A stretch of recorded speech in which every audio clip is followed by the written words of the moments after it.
बचपन में हर किसी ने विक्रम बेताल की कहानी जरूर सुनी होगी। वो बेताल जो विक्रम के कंधे पर सफर करता है, वो बेताल जो विक्रम से अपने मनचाहे काम करवाता था और काम पूरा होने के बाद विक्रम को छोड़कर गायब हो जाता था। उत्तर प्रदेश की वर्तमान सियासत में वही बेताल की भूमिका ओम प्रकाश राजभर निभा रहे हैं। राजनीति में कहा जाता है कि everything is fair in politics and war, यानी सियासत और जंग में सब कुछ जायज है। राजनीति में न दोस्ती स्थायी होती है और ना ही दुश्मनी। इसी फलसफे को ओम प्रकाश राजभर बखूबी निभा रहे हैं। किस चुनाव में राजभर किसके साथ होंगे, किसके खिलाफ होंगे, राजभर के सिवा कोई नहीं जानता। एक बार फिर राजभर ने करवट ले ली। सपा से गठबंधन तोड़ने का राजभर ने ऐलान कर दिया। अटकलें हैं राजभर अब बीएसपी में वापस जाएंगे, लेकिन राजभर खुद कहते हैं कि जब तक मैं ऐलान न कर दूं, उसे अपने साथ प्रेस कॉन्फ्रेंस की टेबल में न बिठा दूं, तब तक आप भी मत मानिए कि मैं किसके साथ जा रहा हूं। देश की सियासत में कुछ नेता ऐसे हैं जिन्हें मानसून वैज्ञानिक कहा जाता है। वे मौसम का मिजाज बहुत पहले भांप लेते हैं। उन्हें अनुमान हो जाता है कि हरियाली किधर आने जा रही है। उन्हीं में से एक है सुहेलदेव समाजवादी पार्टी के मुखिया ओम प्रकाश राजभर। ओम प्रकाश राजभर के चरित्र को सबसे सही ढंग से AIMIM के प्रवक्ता ने बखान किया। उन्होंने ओम प्रकाश राजभर की तुलना बेताल से कर डाली। विक्रम बेताल की कहानी में बेताल एक जिन्न था जो विक्रम के कंधे पर जब तक रहता था जब तक उसकी मुराद पूरी नहीं होती थी। जैसे ही उसकी मुराद पूरी हुई, वह विक्रम के कंधे से गायब हो जाता था। कुछ वही हाल ओम प्रकाश राजभर का भी है। अपनी 3 दशक से ज्यादा की सियासत में ओम प्रकाश राजभर ने बहुत विक्रम बदले। ये राजभर साहब और शिवपाल जी को समाजवादी पार्टी ने अपने गठबंधन से आजाद कर दिया।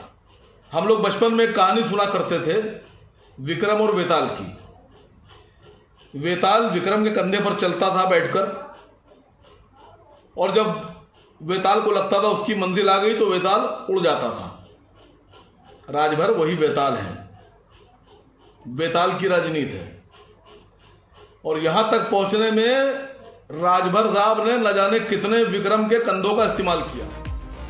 15 अक्टूबर 1962 को वाराणसी के फतेहपुर खोदा से नौरा गांव में जन्मे ओम प्रकाश राजभर एक किसान परिवार से ताल्लुक रखते हैं। राजनीति शास्त्र से परास्नातक की डिग्री हासिल करने वाले ओम प्रकाश राजभर ने अपना पूरा जीवन संघर्षों में बिताया।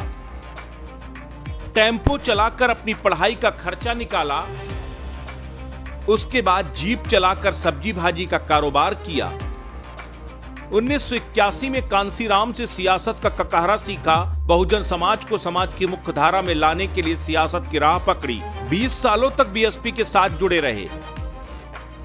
दलित, आदिवासी और पिछड़ों की लड़ाई लड़ते रहे, लेकिन फिर दलितों की रहनुमा बन चुकी मायावती से ही उनकी अदावत हो गई और 2001 में मायावती का साथ छोड़ दिया। उसके बाद ओम प्रकाश राजभर अपना दल से जुड़े और युवा मंच के प्रदेश अध्यक्ष बन गए। फिर उनका मन वहां भी नहीं लगा। 27 अक्टूबर 2002 में बसपा से अलग होकर सुभाषपा यानी सुहेलदेव भारतीय समाज पार्टी का गठन कर लिया। साल 2004 के लोकसभा चुनाव में राजभर ने यूपी और बिहार में प्रत्याशी उतारे, लेकिन एक भी सीट नहीं जीत पाए। हालांकि वोट प्रतिशत जरूर अच्छा रहा। ओम प्रकाश राजभर की इमेज तेज तर्रार वक्ता, खरी खरी बात करने वाले राजनेता की है। अपने स्थानीय पूर्वांचली भाषा में विरोधियों पर सीधे सीधे व्यंग और हमले करने में उन्हें महारत हासिल है, और इसी वजह से देखते ही देखते ओम प्रकाश राजभर ने अति पिछड़ों के बीच में अपनी एक मजबूत पकड़ बना ली। खास करके राजभर समाज में उनका अच्छा दखल है। राजभर समाज की अगर बात करें तो पूरे देश में राजभर की आबादी 4% है।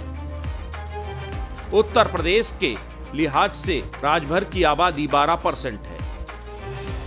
पूर्वांचल में अगर राजभर जाति की आबादी की बात करें तो 12 से 22% है। एक आकलन के अनुसार पूर्वांचल की 2 दर्जन लोकसभा सीटों पर राजभर वोट 50,000 से लेकर 2.5 लाख तक है। वहीं घोसी, बलिया, चंदौली, सलेमपुर, गाजीपुर, देवरिया, आजमगढ़, लालगंज, अंबेडकर नगर, मछली शहर, जौनपुर, वाराणसी, मिर्जापुर, भदोही राजभर बहुल माने जाते हैं। राजभर की सियासत में सबसे बड़ा टर्निंग पॉइंट 2017 का विधानसभा चुनाव था।